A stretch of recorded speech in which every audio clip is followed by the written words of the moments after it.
Hey, welcome back to the Club Junkie Podcast. Hopefully you're having a good week. It is another Thursday, and it's Thursday of the Waste Management, which is always kind of a fun tournament to be around. But before we get into today's episode, I just want to let you know it is brought to you by Titleist, and Titleist is always looking for ways to help you shoot lower scores. And here's another. Alignment Integrated Marking, or AIM. These are alignment markings printed on your Titleist golf ball that can help you be up to 35% more precise lining up putts. There are a variety of AIM designs and colors to choose from, starting with AIM Performance, a tour-inspired 105-degree precision marking available on Pro V1, Pro V1X, and new Pro V1X Left Dash. And it comes in black, red, blue, or pink. Now, AIM Enhanced, also available on the Pro V1, Pro V1X, and Pro V1X Left Dash, is a premium extended 3-line alignment on the ball, which is the one I use. I love that. It's kind of got the lines above and below Pro V1X, and then a little bit one on the side, a little bit thicker, a little bit easier to see, but that's kind of my favorite one. And then for AVX, there's a distinctive AIM 360 featuring a design that gradually softens around the circumference of the ball. There are also additional designs available for new Titleist Tour Soft, New Velocity, and Titleist True Feel, but you have to see these markings to truly appreciate them. So visit Titleist.com today and see how AIM technology can help you play your best golf. Now also, before we go, last week, Farmers Insurance Open, huge win, and the win was the 2025 Pro V1X. So that was in the bag for that win, which is pretty cool. Wire to wire, one of the lowest, if not the lowest scores there at Torrey for that tournament. So pretty exciting to see Pro V1X in the mix there as well. So 2 weeks in a row, we have a Pro V1 ball in the winner's circle. So anyway, we've got a show today. I've got a few things to chat about. Definitely have some clubs to talk about. But yeah, it's a good week last week. Unfortunately, I got into the sim, but that was about it. Didn't get. We're nowhere near playing golf. It was funny. I was talking to somebody at work, and they were talking about playing golf, whatever. And I was like, we're months away. I mean, I would say with the snow, the cold, everything we have here, I would say April is going to be a optimistic time to play. And then, of course, my daughter in her school, she is learning about Groundhog Day, and she's like, "Do you think the groundhog is going to see its shadow? Do you think there's going to be more winter?" And I was like, "Oh my God, I hope whatever happens to that groundhog, I just hope there's not 6 more weeks of winter." So, but we'll see. So, but yeah, we're going to jump into today talking about 2 irons that I've actually had for a long time. And it's just like with new releases, with all this stuff coming out, I just haven't had the chance to jump in and talk about these. And I've really wanted to because I talked about the wedges a little while back, and I built a set of wedges out there, but I have not. I've actually talked about both wedges that they have, but I have not talked about the irons, and the irons are, kind of new out. They're new, actually. The funny thing is end of last year, but they are still pretty new out, and that is JP Golf. So, if you're not familiar, JP Golf is, no longer owned by JP Harrington, who was the kind of the originator of JP Golf, but they're now making irons to go along with wedges. So if you've seen, I did a review on JP Premier wedges a little while ago. I did some on the JPX Camber wedges as well. So I've been able to hit both those and take them out. And now, they've got irons, and they're pretty cool. So they've got 2 different styles of iron. This is I believe this is the camber, which is going to be the cavity back. It's kind of a split cavity, bigger muscle in the bottom, a little bit, perimeter weighting with that upper cavity in it. It's kind of cool. I think this is the first of 300 set that's got a little bit of like a camo milling in there, which is pretty cool. Of course, the distinct, 3 tungsten dots or tungsten weights out on the toe. And then they have now it's funny because it's not the Premier, it is the Prime. I kind of wish they made it called the Premier because it would make it a little bit easier. But the Prime is kind of the muscle back. It's kind of a channel muscle back. It's got a little bit of a curvature on that back, but it's a little bit smaller, a little thinner top line.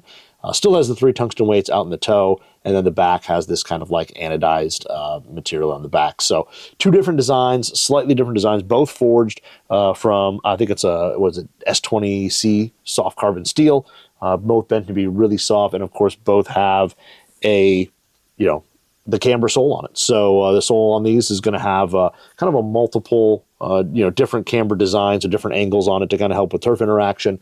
Both models running off that same thing. So very cool set, very cool look. I mean, tons of options in terms of paint, feel, finishes, colors, all that stuff, which is pretty awesome. And these aren't cheap. I'll come out and say that they're not crazy cheap.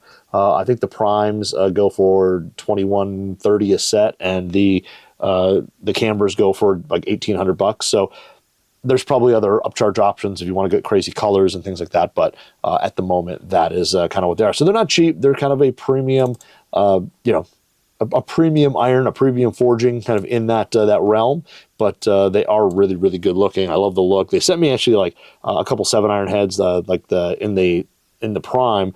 This is the blue anodized one. If you're looking on YouTube, this one's kind of a cool blue. It doesn't really show off the color on camera as well as what you see it in person, but it's pretty cool. And then they sent me kind of a platinum color one that's a little bit more subtle, not quite as wild, but I think it's pretty cool. You can kind of pick all your paint fills and all that stuff. They've got a bunch of different options, and they even have kind of cool JP ferrules on there as well, which are kind of hard to do. They're kind of chrome and black. They got the little JP logo on them. I think it's kind of a cool little like touch or, finishing touch on these things. So just some cool stuff. And then on the bottom, not traditional numbers. They actually write like the word 7 on there instead of actually printing a big number 7. But just kind of a unique thing, but really nice milling, really nice finish on both these irons. I do have to say they look really good.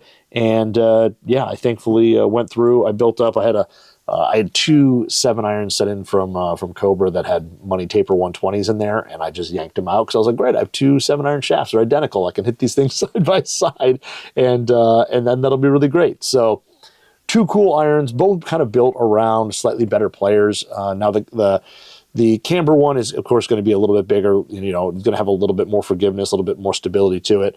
But this thing here, again, cambered sole on it. It's got this cavity design with the weights and this cavity on the camber, which we'll start with that one first.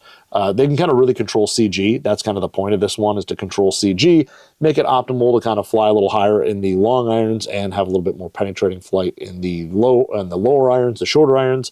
Of course, fully milled face for precision, so it's just perfectly flat. The grooves in here milled into as well, so you get good spin out of it. This thing, is built to be the little bit more forgiving option here. The unique, the variable bounce sole. And when you look at that sole, it's definitely got a really rounded leading edge, much like the wedges do. And then, of course, like they have a little drop off on these where, the toe and the heel's got a little drop off. This milled section in the middle is a bit raised.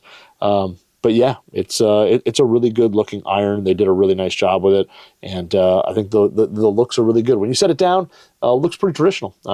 This camber, it's got just a touch of offset, nothing too crazy, very in line with a lot of other kind of cavity backs. The blade is slightly bigger. The top line, I would call it like a medium thickness, so it's not crazy razor thin. So it's got just enough offset to make it kind of look good. It's not insanely sharp and square toe as some kind of Asia inspired models are. I know the big thing over there with some of the the Asian market looks are a little bit more edgy, a little bit more boxy. These I think are a good mix. They've got just a little sharpness to that upper toe, but it's not crazy boxy there. It's got a little roundness to soften it up. But now to say the top line on this is to add a little bit of stability to the head, to have that cavity on there. So kind of unique. But yeah, they make these things. I think they make them 4-through pitching wedge. I don't know if they make the whole set. I don't know if they make 3 irons in these. Their site is a little bit hard in terms of navigating to find like all the specs and all the stuff. But they do make these in basically the full set there. So I just have 7 irons of each one. And like I said, I've got an extra 7-iron just with a different finish on it. They actually only list 5-through pitching wedge for these, but these again are the first of like 300.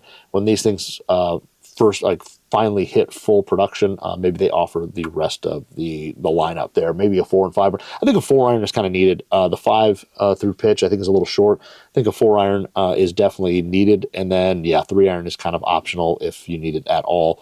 But a really good looking set of irons. But these things feel and look really good. So I took them to the range. I've taken them to the kind of the indoor dome a handful of times now since I've had them. I got them at the end of last year, and just unfortunately didn't have time to get them out to. I got them out, and then just with everything else, just jumped into other things to talk about. So I've had them indoors quite a bit. Unfortunately, by the time I got them, it was a little bit later. I was not able to get them outdoors in the actual grass. And unfortunately, most of the ranges brought me are mats. And playing with just 7-irons, I'm not going to do it. It's such a pain to put a 7-iron in the bag and then go out and try to either drop balls at 160 and try to hit them, or worry about, do you actually have that yardage out on the course, and are you going to hit 7-iron that day? Because I think we all know that there's certain courses that we play that we kind of know, if we play them a lot, we know what irons we're hitting on those days. And, sometimes it's just like 7-iron is one of those irons that you're probably not going to hit unless you really miss hit a drive or do something funny. Like maybe 7-iron isn't a club you pull a lot. Like for me, when I play my league, 5-iron really isn't a shot. There's not a lot of 180-yard shots out there, maybe into the wind on one of the par threes, but it's got to be wind dependent. So, but out there, inside, going to hit them, these things, honestly, the feel and sound, really good. They're really soft. Like you said, that like S20C carbon steel, which we all know, a lot of places use it. It's super, super soft. And being kind of one piece, it is all one piece. There's no hollow body. There's no fast face. So the other part of that, it's not built for speed. This thing is built more for precision and hitting shots into greens and getting kind of that distance and control north and south, as a lot of people call it, is making sure that is really, really good. And yeah, when you hit it solid, you're going to get really, really consistent numbers out of it. But the sound, really soft. It kind of reminds you of some other kind of like Asian brands like the Ippons, the Miras, the really soft forging irons like that. They kind of give off that kind of nice heavy thud. There's really no click. I mean, I'm playing Pro V1X, so it's a little bit of a firmer ball, and that tends to offer a little bit more click off the face than some other irons, or other balls. But this one here definitely has a really soft feel to it. Now, compared to the Camber, compared to the Prime, I will say that the Prime is just a hair softer. I think something with that back design, and a lot of times sound and feel is literally based in the design of the club. How does it vibrate? How do things echo and reverberate and all that? And that is a huge part of feel. It isn't always just the material that it's made of, like the shaping and all that stuff is massively important as well. So I think this having just that little bit of cavity to add that forgiveness, it's a hair firmer, but you could put it up against pretty much any OEM forging out there, and it's going to feel really, really good. So it'll hang with the Mizunos, the TaylorMades, the Callaways, whatever the world, and the softness there is really, really there. Dead center feels fantastic. Get that nice heavy thud, just a hair of click at impact. When you do miss, especially low in the face, it will become a little bit harsh. You'll get definitely a little bit more feel. Now, these are built a little bit more for slightly better players. So those misses, which some people like myself have a little bit more regularly, they're built for people who are going to strike it just a little bit better and keep it near the center of the face. But you will get a little bit more vibration as you get kind of low on the face or out on the toe and out on the heel. It's kind of a feedback thing as well. But it definitely ramps up a little bit faster, especially, for me, it seems like I go in the simulator. First shot I hit is always just completely flushed. And then after that, I start getting into some of my tendencies. And yeah, going a little bit low on the face on these, you will definitely get a little bit of that click. The pitch goes up, and you hear and feel a lot more of that. And with one-piece forged iron heads, that's just kind of what it is. Like they're not built like hollow bodies and big cavity backs with undercuts and all that. Like those irons are built kind of around handling that. These are not built that way. These are built as feel clubs and precision clubs. So, but the feel on it, really, really good center. And if you're tending to miss it a lot off the toe and the heel, whatever, yes, you may be rewarded with some additional vibration and additional sound on it. But overall, really, really good there. And again, I like the looks. I think they have a really good look here. And for a player who doesn't want razor thin looking blades, these are going to offer you great feel while having something slightly larger to look at, maybe a little bit more confidence inspiring, and all that. So the Cambers are, I think, a good kind of mid-size, forged cavity back when you compare it to some other stuff out there.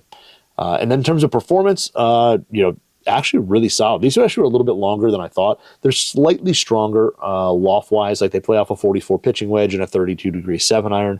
So the 7-iron isn't crazy strong compared to a lot of stuff out there now that is at like 29, 30, all that. There's definitely some much stronger 7-irons out there.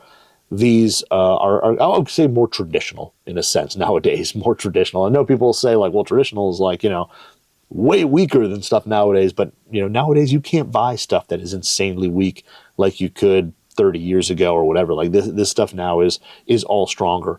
And part of that is, putting some tungsten weight out in the toe and internally moving some weight around so that way they can create an iron that's stronger lofted, yet still launch high enough to come into the green and have a nice descent angle. So these things are actually a little bit longer than I thought.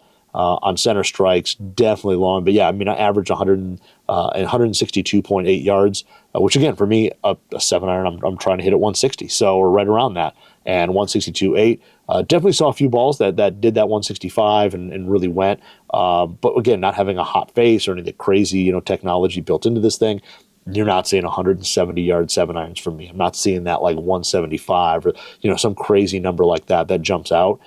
These things are relatively tame when it comes to distance. For spin, they're pretty decent. 53.30. I feel like indoors, always that number's a touch low compared to going outdoors. But 53.30, I know a lot of people hear that number and go, oh, it's too low for a 7-iron. But 7-irons now, I mean, 6,000 is kind of what you hit for a fairly spinny 7-iron. It's kind of like 1,000 RPM less than the number on the club. It used to be the number on the club. It used to be 7-iron spun 7,000, 8-iron spun 8,000, whatever. That has gone away. And if you talk to any fitter out there, for the most part, they are not trying to obtain that number. For the most part, like that is not a number they're shooting for, that they're trying to get players into. They just know it isn't going to happen between low spinning balls and lower spinning club heads. That doesn't happen. When I was out talking to Ed from Wilson, who's an absolute phenomenal fitter, we were kind of talking about that. This was last year. We were at a kind of a Wilson event and kind of said, like, what happened to the 7-iron spin 7,000? And he goes, yeah, he's like, maybe with a blade, maybe with something really weak lofted or whatever, is like you can get there. But he's like, for a better player and kind of a player's iron or a player's distance iron, he's like, I'm looking at probably 1,000 RPM less, if not a little bit more, and then we'll just kind of vary it depending on the other swing aspects. But he's like not even looking to try to get there. So 53.30, there was definitely stuff as you hit it to the right, you would climb well, over 6,000. The fades there, the spin, while it wasn't insanely consistent, shot to shot, like it's not super tight like some other super high-tech irons, I think a lot of better players, field players, who are going to kind of work their shots and hit different shots are going to want to see that fade spin up a little bit because they're expecting that thing to go maybe a little bit shorter, be able to kind of like get up high, stop fast, have some spin, and stop on the green. And they're maybe hoping that they're going to basically draw that thing and hit it a little bit further and let it release a touch and try to get those extra yardages out of it. And that's what this is kind of built for, that player who's going to hit those shots, and they're going to plan on those things happening as they hit those shots. And I think these things, both of them, do it very well out there. So 54.30 on the 7-iron, ball speed of 114.9, which is pretty darn fast. Again, speed-wise, I don't know if it was as fast as what was I talking about the other day? Like one of the ball speeds on an iron was just insanely fast, but this one's not bad, 114.9 with a launch at 17.3, which, again, isn't too bad, a touch flatter than some other irons that I've hit for me, but 17.3 with a peak height of 87 feet and a smash of 141, and a club head speed that average 84.4. So that's all pretty standard. But again, I thought these things worked really well. Now, forgiveness, these definitely are more forgiving than the Prime. Like when you hit these against the Prime, the Cambers versus the Prime, the Camber misses definitely went a little bit straighter. They stayed up in the air a little bit longer, and they had a little bit better distance control. Like when you did hit it a little low in the face, that ball would climb up, just go a little bit further. When you missed it off the toe, it would go a little bit straighter and still go a little bit further. So these aren't like a true blade where like you miss it off the toe and it's like good luck, the thing's going to be in the front green side bunker. This one here, you probably hit it far enough to get it onto the green at least and then putt it out. But definitely these, yes, not as forgiving as a P790 or, a I-240 or something like that.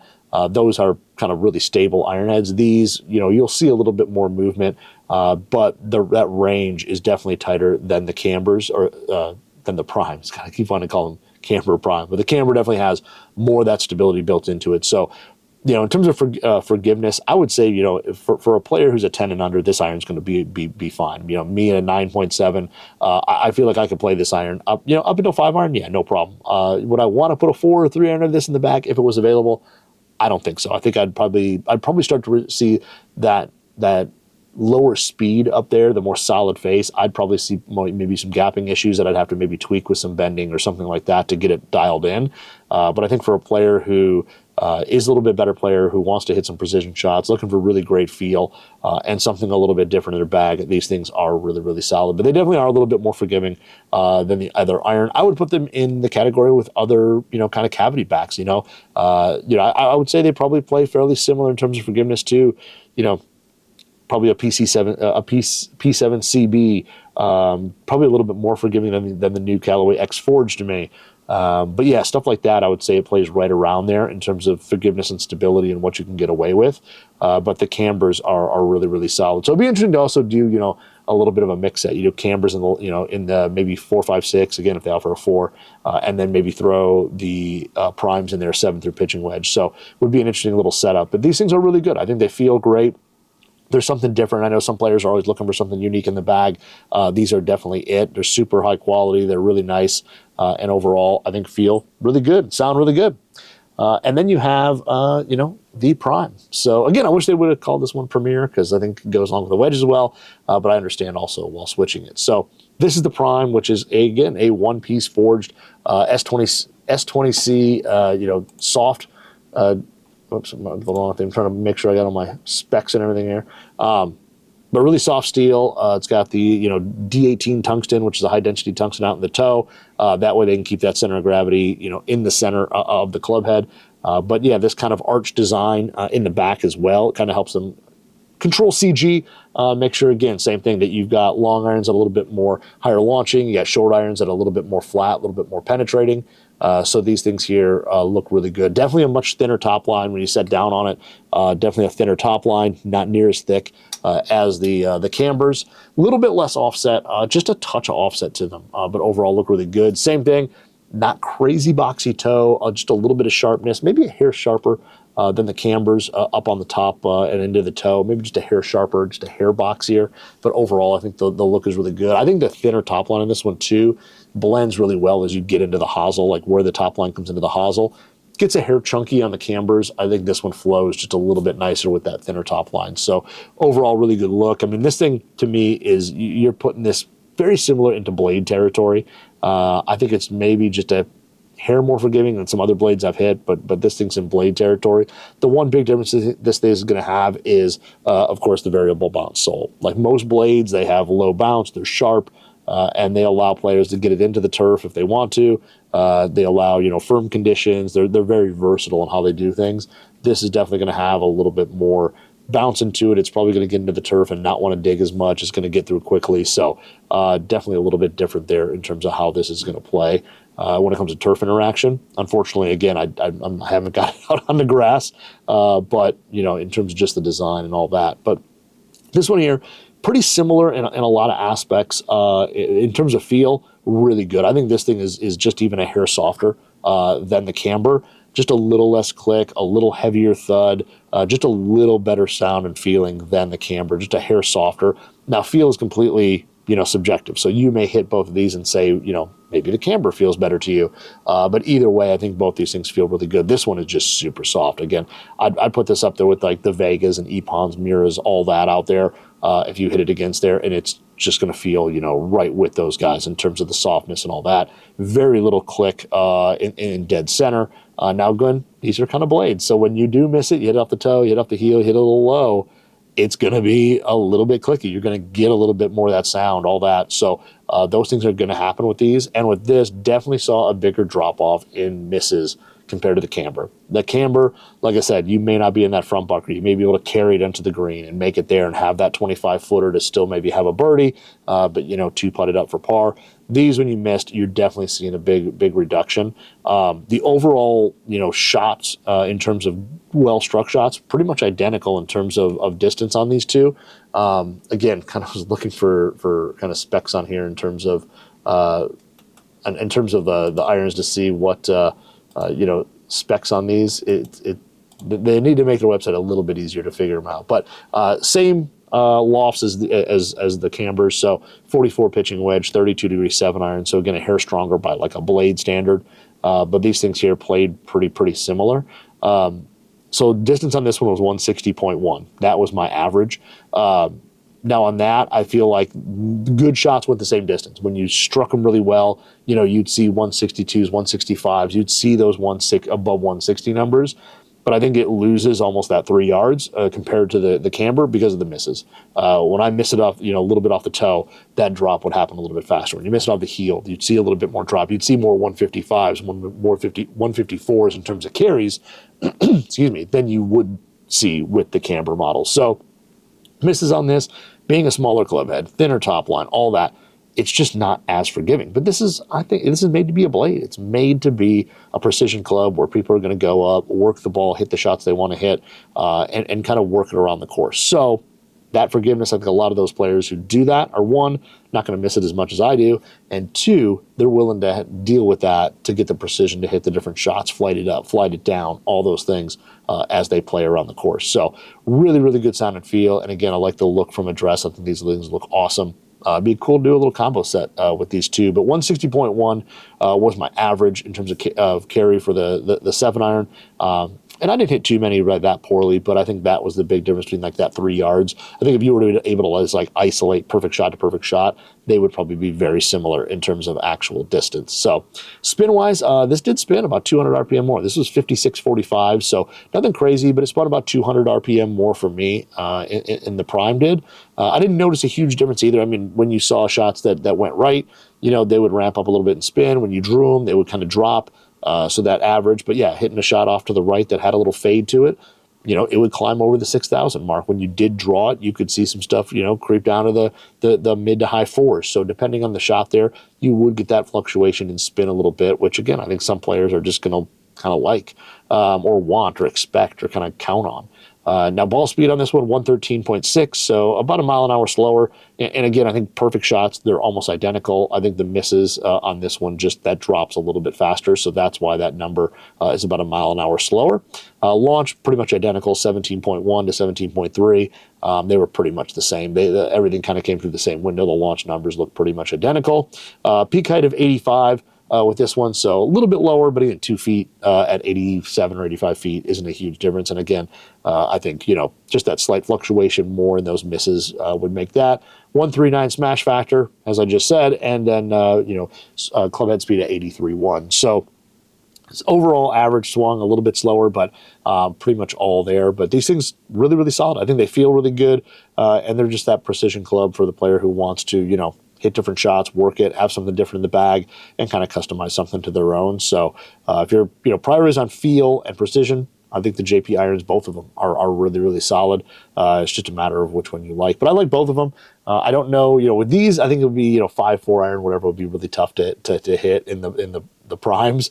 They'd be maybe a little tough for me, but the rest of the set, I think it would be good. I think, honestly, I would love to do like a 4, 5, 6, 7 in the cambers, and then do the primes in the 8, 9 and pitching wedge. I think that would be a really cool set, and with the soles being kind of similar, I think that set matches up really, really well. So, but these are the JP Golf, the Prime and the Camber. Both sets of irons are out there. They're really cool. They're something really different. They're something pretty nice. And yeah, if you go to jpgolf.com, you can kind of look at some of the specs. Again, the website, I wish they would have made stuff a little bit easier. But these things here are pretty much, really, really nice. So if you're looking for something different, something really fun to hit, these are definitely something cool. So those are the JP irons. So for the next segment, in terms of what's going on in golf, we can talk a little bit about waste management. So that is starting up this week, the waste management. I think the waste management, it has kind of that, it's love-hate, and I feel like it's gotten a little bit closer to the hate side than the love side in the past couple of years. It'd be interesting to have like a conversation with you guys who listen, and what is the waste management to you? Because I feel like, there's people out there say it's getting out of control, between the rowdiness and the consumption of alcohol and things like that have just made it kind of like wild and out of place. And then there's other people who say that golf needs a little bit of that. And I see both sides. I mean, working in media, you kind of got to hear, the traditionalists and what they like and how they don't want the game to change. And there are these, long-standing traditions and things like that they want to keep kind of sacred. And then there's the other half of it that just says, like, this is a fun sport. Like, it's supposed to be fun. And let's let these guys have some fun and let the fans have some fun.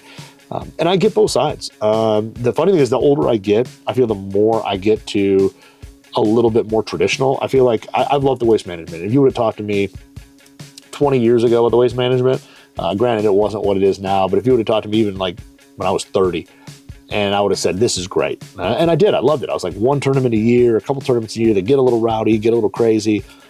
I'm all for it. Like, let's do it. And now as I get older, like, I kind of look at it and go, it's maybe getting a little too far. Like, maybe we need to reel it back. Like, I'm still on the camp that says there needs to be a couple tournaments out there that are just fun. And I think the waste management, I think you could turn the Zurich into something a little bit fun, a team event, whatever. I think mixing it up a little bit would just add some excitement. It would bring some people into golf, because just a stroke play event every single week, for a lot of, if you're not into golf and all that, you're just into playing and having fun and the social side of it and all that, like I can see where that gets boring. I can see where people don't care. The tournaments in between majors, you're just like, I'm not going to watch it. Where if you have something like a waste management that's a little bit different in terms of how the fans perceive it and how the fans act, or you have something like the Zurich, which is a team event, you get those things out there. And I think it mixes it up and people want to see what it is. And even if it's not for them, they'll at least watch a little bit to see, is it for me? And with the waste management, I think we went too far, kind of like last year. It got a little crazy. It gets a little out of hand. I'm all for, some rowdiness through some holes, having some fun, cheering, letting the players kind of hype people up, all that. But I think, when you have fans just like sliding down hills and, stumbling around and just, being kind of out of control, and, the heckling that gets kind of wild, all that, I'm gonna act old and say, like, I think that goes a little too far. I think that goes beyond, what golf is about. I mean, golf is not the NBA. It's not the NFL. It's not Major League Baseball. It's not a concert. Like, it's not those things. And I think for the people, for golf fans, I think, a little bit pulling it back would be good. I don't know how you do that now. I mean, you've let it get to this point. Like, how do you pull it back without really just blowing the whole thing up? So that's an interesting one in terms of how you would do that. But I am for it, pulling back a little bit, becoming a little bit more of something that's slightly more traditional, but I still don't want to lose the rowdiness. I want to find that happy medium, and I think a lot of people do. And I think if we were able to do that and able to find that, that this tournament would still be something really cool, really fun. It could still be a party, all that. But the older I get, the sad thing is the less I relate to and agree with the younger partying crowd. So but it'll be a fun tournament. I'll be watching. This is one that even my wife likes to watch. She likes seeing what goes on in 16 and all the craziness and all that. So again, someone who doesn't typically watch golf unless she's stuck in the room with me watching it, she'll like to watch this tournament as well. And I think that's an important part of bringing people in who are not hardcore golfers to watch it. So I don't know. I'm in the camp of, let's try to make it a little bit, let's try to tone it down a little bit, and let's bring some other events in and make some other stuff kind of cool and bring some team events in and some different formats or something to make this thing more fun throughout the year and a little bit more variety in it. So it'll be interesting. It'll be interesting to hear what you guys think about the waste management. But I think dialing it back a touch would be just about perfect. So that is what's going on in golf right now, and it's gonna be fun to watch. I can't wait to see what's in the bags and usually some cool accessories and all that from some of the companies. So excited to see what that stuff's gonna look like as well when you head over to the Golf to Brex forums, today, tomorrow, Wednesday. So I'll be excited to see what is there from the build floor, the shop. What's on the shop bench? Kind of two things. First off, I saw something really cool online, and I don't remember who posted it, so I feel bad that I'm talking about it. I didn't feel who posted it, but I saw somebody kind of making some stuff on a wedge, and they were making it with like little dots. And this is really hard to do on my camera, but they were kind of making little dots in the wedge, and I was like, wow, that's really cool. And I saw how they were doing it, and basically what it is an automatic center punch. So this thing here is meant to like punch into metal, so you could then like put a drill bit in there to start it up so the drill bit doesn't move around, all that. It's got a bunch of uses, but it's an automatic center punch. So this thing is like a spring-loaded little spike. So the spike there actually is inside this thing, which just looks like a big piece of metal. There's actually like a big spike in here, and it's spring-loaded, and this spike, as you push it down, snaps, and this thing fires into whatever material. And I knew they made these things for wood and stuff, and I figured the wood ones would kind of wear out using them against metal, but they make some heavy duty ones. And I just got this thing off Amazon, and it's just basically an automatic center punch. It's, I guess, kind of heavy duty. It's much bigger than I thought. I thought it was going to be a lot smaller, but it is, pretty big. It's like the size of my hand in terms of the width, but kind of cool because you can actually do little like dots. And this one is the first one I ever did. So this is just a wedge I pulled. I kind of drew on it with a Sharpie and then just went over. And as you push down, it clicks. And as it clicks, it slams into the metal with the internal spring, and it makes a little dot in the metal that's like in there. You can feel it. And the K actually turned out pretty good. I just put my daughter's initials on here, but the K is pretty cool because I used tape and went over lines and like ran the thing onto the line and made everything really, really straight. But I'm like, this thing is really cool to kind of customize wedges. I don't know how long it'll last. I did this one here with this thing, and the tip on it is still really sharp. So right now, I think we're still good. But this thing's kind of cool that you can do some really interesting stuff on here. And the person I saw doing it actually would print out like little like stickers almost and put them on the club. And he was doing like I think it was, I don't know if it was Oregon or Ohio State. He was doing like an O logo from a college. It was one of the two. And he was punching it. So he put like the sticker on and then he punched around, the circle, and it came out and it looked exactly like the O. It was really, really cool. And I was like, man, I want to kind of start messing with that. So I bought one of them. It was like, I think it was $20. It might have been under $20, but I think it was $20 for two of these. And I got, two of them. I pulled out one. Mine is just, I guess it's called Willing. I don't know. That's like the one. I didn't even look at the brand. I just basically put in like metal, center punch, and that came up. So I snagged it and tried them out. And I think it's really cool. This is a little sloppy. I don't love it right now, but I getting a feel. It's a little bit harder than I thought. I thought it was just going to be like, just stamp it around.